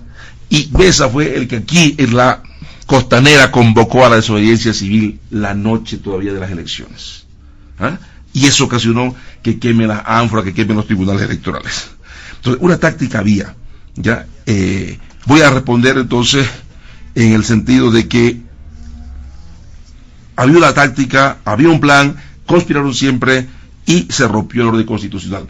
También coincido, se le dio el pretexto perfecto, la justificación perfecta al hacer el referéndum de 2016 y no cumplirlo e insistir en una reelección. Coincido que fue un error político terrible. No estoy tan de acuerdo que sea una ruptura constitucional, porque quien garantizaba la Constitución dio luz verde para que se haga, que es el Tribunal Constitucional del Estado. Ya, en todo caso, es un tema que no me gusta hablar. Yo prefiero mirar siempre hacia adelante y dejarle a la justicia y a los historiadores que nos den una versión más clara de esto. Estábamos hablando, creo, del tema del avasallamiento de la tierra, ¿no? ¿Qué pasa con la tierra? Yo creo que en este momento los mismos que agarraron como discurso la autonomía primero, y que después cuando se dieron la autonomía no hicieron absolutamente nada, son los mismos que agarraron la bandera política después del supuesto fraude, y son los que están creando las condiciones de conspiración en este momento, utilizando un tema tan sensible como es el tema tierra. Y ahí están diciendo que hay avasallamientos. ¿A quién le llaman avasallamientos? A gente que no cumplía la FES o que había tenido tierra ilegalmente y tuvo recortes como corresponde de acuerdo a la ley. Esas tierras se convierten en tierras fiscales disponibles. Y como corresponde a la política de tierra, hay un INRA que agarra y entrega a gente sin tierra. ¿Ya? Entonces, una vez que esa gente ha entrado legalmente entregada la tierra por el INRA, los dueños supuestos del anterior hacen los procesos y dicen que le están avasallando sus tierras. Hay un caso en San Ignacio de Velasco, donde sabía que le habían recortado tierra y esa parte que le recortaron fue y se la cedió al municipio y el municipio la declaró reserva municipal, cuando ya el INRA había colocado gente allí para que la ocupe como corresponde en el plan que tenemos de dotación de tierras. Entonces, aquí no hay avasallamientos. Lo que aquí hay es simplemente que están utilizando ese tema como una nueva bandera política para crear inestabilidad en el gobierno. No me cabe duda que habrá más de un dirigente que está haciendo tráfico, no me cabe duda que habrán comunidades que de repente ni existen y se las crean. Pero también yo me pregunto, ¿por qué esos mismos cívicos, por qué esas mismas autoridades locales no cuestionan lo mismo cuando, por ejemplo, en el gobierno de Yanine Áñez, 46 títulos, se han entregado 760.000 hectáreas de tierra? Se quejan cuando un collita, perdón la expresión de collita, va y le dan 50 hectáreas, pero no se queja cuando los grandes empresarios le reparten casi 1.000.000 de hectáreas ilegalmente en menos de 11 meses. Se quejan cuando un orureño o potosino va a esas tierras con 50 hectáreas, pero chupa y hace churrasco con los traficantes de tierra paraguayos, brasileros, argentinos, que muchas veces están inclusive en los 50 kilómetros de la zona fronteriza. Fíjense que hay una doble moral. Por lo tanto, el tema tierra creo que tiene que ser tratado sin apasionamientos, más técnicamente, y no dejarnos manipular por quienes en este momento hacen manifestaciones. ¿Para qué? Para quedarse con ese casi 1.000.000 de hectáreas que se adjudicaron ilegalmente los grandes empresarios en esos 11 meses. O aquellos que antes se les recortó porque ya se habían apropiado. No se olviden que en los años 70 con el dictador Banzer también se apropiaron de tierras. 50.000 hectáreas le regaló Banzer allá en Huanchaca a su ministro del Interior, que luego dio el golpe de Estado, que fue Pérez Azul. Y así podemos nombrar un montón de gente que se adjudicó tierra ilegalmente solamente por compañerismo político. Perfectamente, le agradecemos al diputado Mercado. También le damos la palabra a don Carlos Bert para cerrar este tema. Por favor, entonces reflexionen lo que está ocurriendo con el tema tierra. A ver, rápido. Miren, para mí es una noticia interesante que coincidan Jerjes y Marcelo. Bueno, Marcelo recuerda un episodio y Jerjes ya le da la interpretación de que la declaración de Camacho, ¿no? Sí, mi papá fue a hablar con los policías y los militares. Bueno, pero ya Jerjes de ahí saca y dice el autor es Camacho. Bueno, uno de ellos, ¿no? Muy bien. Pero ¿y quién da golpe de Estado para no asumir el poder? ¿Le puedo cortar? ¿Se acuerda de Manuel Turrilegoita cuando dio el mamertazo y no que se quedó en el gobierno, se lo entregó a Vallevián? Pero un ejemplo nada más, ¿no? Le claro, puedo dar otros. No se quedó en el gobierno, no porque no quería él, no porque no le permitieron hacerlo. Aquí, en 2019, no había posibilidad alguna de que el señor Camacho sea presidente, por favor. O sea, no, miren, creo que deben ser un poco más serios en esos temas.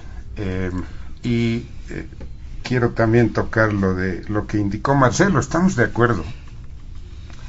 Urgente, Bolivia necesita reforma de la justicia. Plenamente de acuerdo con eso. Totalmente. De acuerdo. ¿No es una de las principales fallas?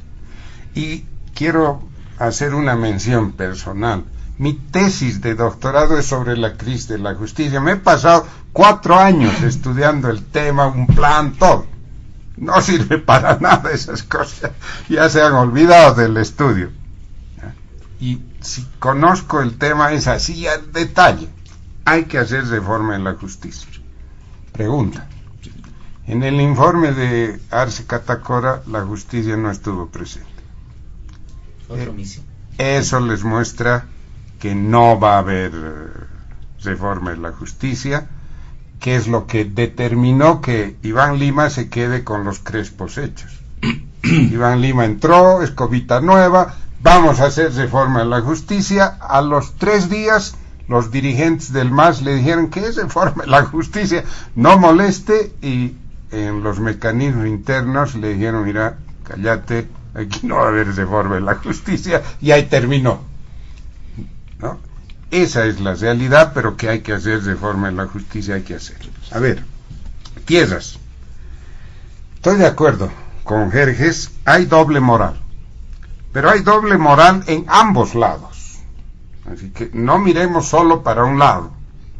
Es absolutamente cierto que parte de los empresarios cruceños, se pueden dar nombres, no creo que sea el lugar, empresarios cruceños han buscado apoderarse de tierras, se han dado modos de sobrepasar el límite de las 5.000 hectáreas para el latifundio que señala la Constitución, etcétera, etcétera, y que es absolutamente cierto en esa línea que hay tráfico de tierras. Y hay que decirlo con claridad, si en estos 11 meses del gobierno de Yanine han hecho concesiones, adjudicaciones de tierras rompiendo la legalidad, son nulas y hay que evitarlas, punto. Sí. Hay que anular esos procesos. Pero también es evidente que esas 1100 disque comunidades de personas migrantes del altiplano y los valles que están pugnando por asentarse en la Chiquitanía, no les corresponde acceder a esas tierras, sino inmediatamente después, si es que sobran tierras, de adjudicarse las tierras fiscales a la población indígena del lugar. Eso dice la ley INRA y sobre todo la ley de reconducción comunitaria del MAS sobre la ley INRA, que establece que no existen ya dotaciones individuales, sino comunitarias. Y entonces es verdad también que entre esos 1100 comunidades existen personas allegadas al gobierno del MAS que están traficando con las tierras y es un pingüe negocio. Jerjes sabe porque es de la región más que nosotros que somos collas, somos del altiplano. Cuesta el trámite con palanca política, cuesta ¿qué? $800,000 conseguir acceso a la tierra. Tienen 50, 70 hectáreas y venden al poco tiempo, ¿en cuánto? $1,500 la hectárea. Con $500 han hecho el pingüe negocio y terminan vendiendo la tierra a los que impugnan en el discurso y sacan $50,000, $70,000. Es eso lo que está pasando. ¿Cuál es la solución en este momento? Hay que declarar moratoria de todo, hay que parar todo y hay que revisar estas concesiones tanto a los empresarios acumuladores de tierra y hay que anular las concesiones, las dotaciones ilegales y también hay que paralizar estas dotaciones a estas disque 1100 comunidades que han sido trasladadas a la Chiquitanía y que están generando los conflictos. Esa es la solución en este momento. Perfectamente, muchas gracias, don Carlos Bret. Para finalizar, don Marcelo Silva, por favor, de manera breve. Sé que tengo segunditos, así que ni se preocupe, José Luis. 3 actores fundamentales en este problema. Los grandes latifundistas del Oriente, definitivamente. Es eso. Es innegable. Además, molestos porque el anuncio de la reversión de las 760.420, si no me equivoco, el dato exacto lo vamos a tener. 760.000 hectáreas. Sí, pero te doy el dato exacto. Son porque 46 títulos. Sí, exactamente. Para los empresarios, y hay 420 para pequeñas comunidades. Mira, ahí está el gran problema, ¿no? O sea, Maquiavelo te decía, hay 2 cosas que no te perdonan los hombres, que te metan la mano al bolsillo y que se metan con sus esposas, decía, ¿no? Ese es el tema básico. Maquiavelo era así. Por supuesto, estamos hablando de un pensador en una 760.750 hectáreas. Ese es el dato exacto, ¿no? Sí. Ahí está. Revertidas, van a ser revertidas. Claro, lo que ha pasado es de que hay que reconocer también que Yanine chauchitó, ¿no? Las tierras, ese término exacto, a sus cuates, ¿no? Fue parte del precio político del apoyo que tuvo, especialmente en Santa Cruz. Y ahí, por supuesto, no podemos desconocer Branco, ministro de Yanine. O sea, no podemos alegar, no podemos desconocer esos elementos fundamentales. Primeros actores. Segundos actores, interculturales, pues, ¿no? Que antes eran llamados colonizadores, pero claro, ese nombre no les gustó, porque obviamente replicaban elementos de colonización en un gobierno aparentemente descolonizador. Entonces ahí están los actores. Y tercer actor, los pueblos indígenas originarios, quienes salen perjudicados en esta y no tienen una visión clara de lo que tiene que pasar pese a la normativa que existe, es indudablemente los pueblos indígenas originarios, que por derecho les corresponde a ellos esa dotación de tierras, por derecho. por derecho. Ese es el gran problema. Y segundo problema, con esto termino, es también otra vez pulsetea de poder, ¿no? El presidente ha sido claro con el discurso, ha dicho, es una atribución única del Poder Ejecutivo y del presidente. Yo soy el que va a dar y va a dotar la concesión de tierras, tal como establece la Constitución. Claro, y ahí le ha salido Camacho y le ha dicho, mire, hay un decretito donde dice que el prefecto, en su momento, ¿no?, ahora gobernador, tiene la atribución de convocar al Consejo Departamental sobre Tierras, ¿no? Entonces ahí hay un conflicto de quién realmente tiene ese poder. Lo dejo ahí porque evidentemente el tiempo ha sido escasísimo. Perfectamente, le agradecemos a don Marcelo Silva. De esta manera, amigos de todo el país, llegamos a la finalización de Diálogo en Panamericana. Agradecemos la presencia de nuestros invitados especiales de este fin de semana. Al diputado del Movimiento al Socialismo, Jerjes Mercado, a don Carlos Bert como investigador y también al politólogo Marcelo Silva. A nombre de la dirección de Panamericana, la planta ejecutiva y quien les habla, José Luis Flores, el compromiso de que el programa retorna el siguiente fin de semana. Nos despedimos, pero hacemos llegar también nuestras congratulaciones a la patria en estos 196 años de haber instaurado, de haber ingresado a la vida independiente a través de la suscripción de la firma del Acta de la Independencia en 1825.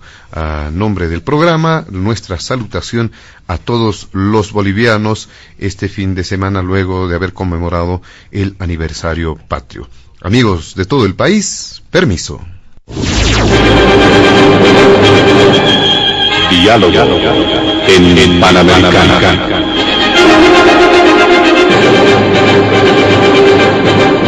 La radio agradece por la atención prestada al programa de hoy.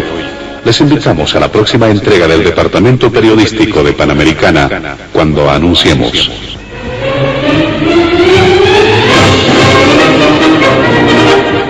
Diálogo en Panamericana.